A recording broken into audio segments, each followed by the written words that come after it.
Bonjour, bienvenue sur le plateau de l'Assis TV. Nous sommes ici en direct de la Cité internationale de Rabat à l'occasion de la 8e édition du sommet de la jeunesse et des étudiants en Afrique. Alors j'ai le plaisir d'accueillir sur ce plateau Monsieur Al-Fadi, qui est non point des plus connus designers ici du continent africain et qui nous fait l'honneur de participer à ce sommet. Alors effectivement, la culture et la jeunesse se confondent aujourd'hui. Vous participez à une conférence sur la culture, sur la mode et la jeunesse, donc à l'occasion de ce sommet. Monsieur Al-Fadi, bienvenue. Mille merci de m'avoir invité, content d'être à vos côtés, fier d'être là surtout pour la jeunesse et pour l'Afrique.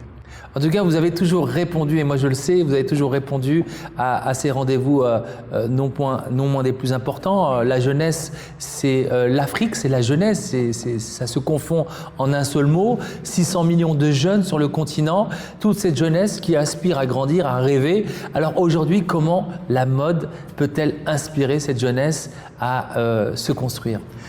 Déjà, je crois que ce que la MCI a fait, c'est une chose incroyable. Accueillir cette 8e édition est une manière de donner une dimension à l'Afrique et au Maroc et de montrer que la jeunesse a une valeur, que la jeunesse commence à être considérée et aimée de nos peuples et de nos dirigeants politiques. Pour moi, c'est très important d'être là par rapport à ça. Et en même temps, montrer que cette coopération sud-sud qui tient vraiment à cœur à Sa Majesté le roi Mohamed VI, que Dieu l'assiste, et mais surtout aussi à la MCI, une manière de montrer que cette jeunesse, c'est notre avenir. Sans jeunesse, réellement, il n'y aura absolument rien du tout. Donc la mode, la culture, la création, tout simplement aujourd'hui, doit être considérée, doit être aimée des Africains. Les Africains ou nos dirigeants politiques panafricains n'ont pas compris. Depuis longtemps, ils croient qu'ils ont compris. Mais mettre l'accent sur l'éducation d'autres choses en oubliant le plus important, notre culture, notre savoir-faire, notre création. Les créateurs africains se vivent et ont des soucis tous les jours que Dieu fait. Parce qu'uniquement, leurs vêtements ne sont pas portés par les politiques, leur savoir-faire n'est pas porté par les Africains. Consommer africain, très difficile. Et même construire notre continent par la production de nos savoir-faire est très très difficile. Beaucoup de créateurs africains vont produire en Chine ou en Inde. D'où l'intérêt aujourd'hui de les former, de les éduquer, pour qu'aujourd'hui la création et la beauté africaine soient consommées, créées et produites sur notre continent. On a un continent, comme vous avez dit, de 600 millions de jeunes qui n'adhèrent qu'à faire du beau travail. Beaucoup de jeunes viennent chez moi, Al-Fadi, on a envie d'être avec toi. On a envie que vous soyez de notre côté. Et je suis de leur côté, étant donné que je créais le plus grand festival de mode au monde. Le FIMA est un des festivals que j'ai créé il y a 22 ans, qui met la jeunesse en valeur. Les concours de jeunes talents, les concours de jeunes stylistes, les concours de top model, les concours pour amener la bijouterie, la maroquinerie, mais par des jeunes. Et en plus, vous avez un choix tout particulier à choisir des villes qui sont des villes qui ont une symbolique très forte. Exactement. La première édition de ce festival s'est passée à Agadez, dans un désert magnifique, mythique. Et on le faisait dans le désert touristiquement, culturellement africain, pour qu'on montre aussi cette diversité culturelle africaine. Et la 20e anniversaire, on l'a fêté à Dakhla.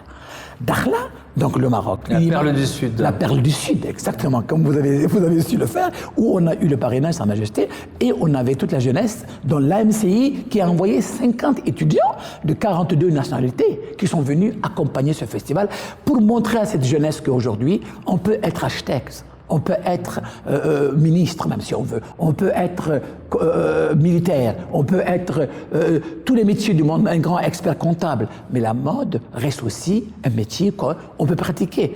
Parce qu'aujourd'hui, même pour faire de la mode, il faut avoir le bac d'abord. Parce que, là, vous parlez de la formation, mais alors est-ce qu'on a aujourd'hui, on a quand même des écoles au Maroc, les ID notamment, est-ce qu'il y a des écoles qui sont spécialisées avec cette prédominance à mettre en valeur l'identité africaine dont vous parlez? C'est une école qui existe au Maroc depuis 7 ans maintenant, qui s'appelle Casamoda, qui a été créée par le Maroc, par le gouvernement marocain. Il y a aussi d'autres écoles européennes qui sont basées à Casa, mais moi, je suis en train de construire la première université de la mode et des arts au Niger. Donc, d'où ma venue aussi ici, pour montrer à la jeunesse que nous pensons à eux, parce que et les éduquer dans le domaine de l'art et de la création est une manière de prendre aussi leur savoir-faire et leur donner cette dignité de dire, quand on veut des grands créateurs, il faut des grands artistes qui sont derrière, des grands techniciens, des grands ingénieurs, des grands faiseurs de bijoux.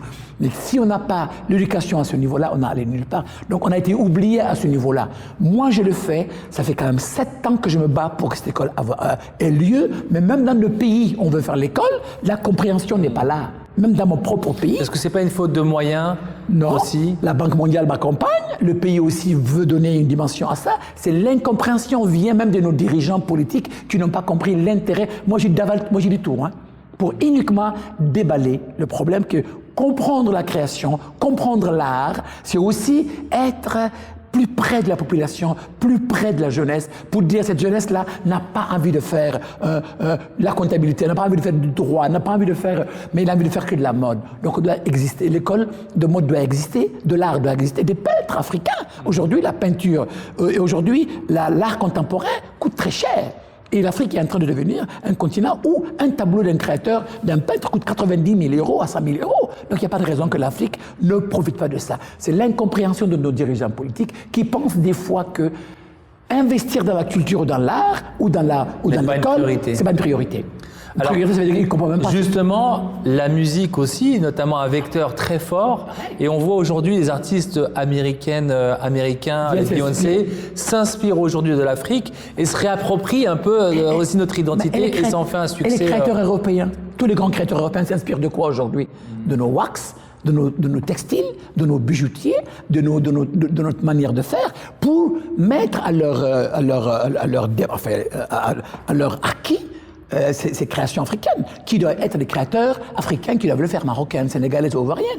Donc d'où l'intérêt de partager. On peut être ensemble. Le textile africain, que des fois on dit le wax africain. Le wax n'est pas qu'africain. Le wax est aussi hollandais. Et l'argent part là-bas. L'argent doit retourner chez notre continent. Et beaucoup de bazins que nous portons, que nos parents portent, c'est le damassé qui est fait en Allemagne. Donc il y a une africanité qui est dit dessus, mais tout l'argent, le gain part sur le continent européen. Donc on n'est pas fâchés. Nous voulons uniquement ensemble que nous travaillons en partenariat pour qu'aujourd'hui on puisse éduquer nos enfants et on puisse aussi produire localement ces matières qu'on dit africaines. Alors moi j'ai une question, j'ai toujours imaginé, il y a les capitales qui sont les capitales de la mode où les grands défilés de haute couture se font, que ce soit Milan ou Paris ou New York. Est-ce qu'on a l'équivalent en Afrique? Abidjan est une capitale aujourd'hui, mais le Niger est devenu par rapport au FIMA que j'organise. Le FIMA est le festival international de la mode africaine. On le fait chaque 2 ans avant, maintenant on le fait chaque année. Donc c'est l'équivalent, mais sans être équivalent parce que uniquement les grands créateurs de mode européenne ont les bailleurs de fonds, ont les argentiers qui mettent de l'argent dessus. L'Africain a peur de mettre de l'argent sur un créateur africain. L'Européen n'a pas peur de mettre de l'argent sur un créateur européen. Donc c'est pour ça que nous battons pour éduquer nos enfants et en même temps éduquer nos politiques et les gens qui ont les moyens pour mettre l'argent sur les créateurs africains. Et on doit avoir Casablanca, on doit avoir Rabat, on doit avoir Abidjan, on doit avoir Niamey, on doit avoir Kigali, on doit avoir Lagos qui est en train de se battre pour que la mode plateforme des Fashion Week existants où les acheteurs viennent acheter en Afrique. Parce que beaucoup de nos boutiques qui vendent nos créations aujourd'hui ne vendent pas africains. Ils vont aller en Chine, ils vont aller à Dubaï, ils vont aller à Paris, acheter les créateurs européens pour venir les vendre dans nos boutiques. Donc il faut que ça change un petit peu pour qu'on trouve une solution d'avoir les créateurs africains, leur donner une dimension culturelle. À Marrakech aujourd'hui, j'ai vu 4-5 boutiques qui s'appellent des concept stores, qui sont venus nous voir, les Africains, pour vendre nos vêtements. Ça commence à venir. Donc il y a une demande. Il y a une demande aujourd'hui. Moi, j'aimerais aussi savoir par rapport au digital. On a une jeunesse de plus en plus connectée. Absolument. Comment la mode peut s'appuyer avec ce digital pour essayer vraiment d'élargir l'audience? J'aurais dû amener mon fils avec moi, qui travaille sur un salon qu'on appelle Aske. Aske, c'est un salon de recevoir et de donner du recevoir, un salon où nous organisons à peu près 300 à 250 jeunes talents qui viennent, où ils créent, d'ailleurs on a créé des hackathons, on a créé des Hack and Speech pour essayer de trouver des solutions dans ces valeurs, pour trouver des solutions dans cette jeunesse qui va créer réellement, en train de créer leur système pour, dans le domaine de la mode, dans le e-commerce, dans des domaines qui permettent quand même d'aller très très vite. Et ça commence à marcher. On a dans les concours pour la jeunesse, on a toujours des jeunes talents qui sont incroyables, qui gagnent de concours, à qui on leur donne un peu d'argent pour essayer de développer leur histoire, ou leur marque, ou même leur produit. Pour moi, je suis certain que la jeunesse africaine est en train de faire des grandes choses, et dans le domaine de la mode, dans le domaine de la création, ils ont compris que l'argent est là, la création d'emplois aussi est là, et c'est pour ça que ces rencontres qu'on a fait aujourd'hui à Rabat, ici à la MCI, où je suis très content, est une valeur sûre pour le continent africain et pour la jeunesse. Alors moi, une dernière question, et là c'est plus le mannequinat. Alors on a toujours trouvé, on a des très jolies filles en Afrique, et d'ailleurs récemment, si on peut rebondir sur la Miss Univers, qui est quand même africaine, et Miss America africaine, Miss France, donc on a de plus en plus. Mais comment aujourd'hui ces filles, ces jeunes filles qui rêvent d'être mannequins, comment elles peuvent évoluer dans un environnement qui n'est pas encore structuré? Nous faisons tout pour qu'aujourd'hui, sur un grand podium où il y a 50 mannequins blanches, qu'il y ait au moins une dizaine de femmes noires et femmes métissées ou arabes. C'est le combat que nous menons pour le continent africain, que je mène moi depuis 30 ans. C'est ce combat où je ne suis pas écouté peut-être, parce que uniquement, il faut que la structure de dire que l'argent est chinois et l'argent est américain et l'argent est française, donc ils préfèrent prendre des Chinois sur les Américaines pour montrer la beauté des Chinois, alors qu'aujourd'hui, les Africains ont les moyens, on doit investir dans la mode pour qu'on crée cet élément de nos grosses agences de mannequins où on a une agence où sur 50 mannequins, 40 seront de noirs, ou métissés, ou arabes, et les 10 sont les européennes. C'est l'image de l'Afrique. L'Afrique porteuse d'espoir, l'Afrique de la création, l'Afrique du bonheur, parce que c'est ce qu'il faut.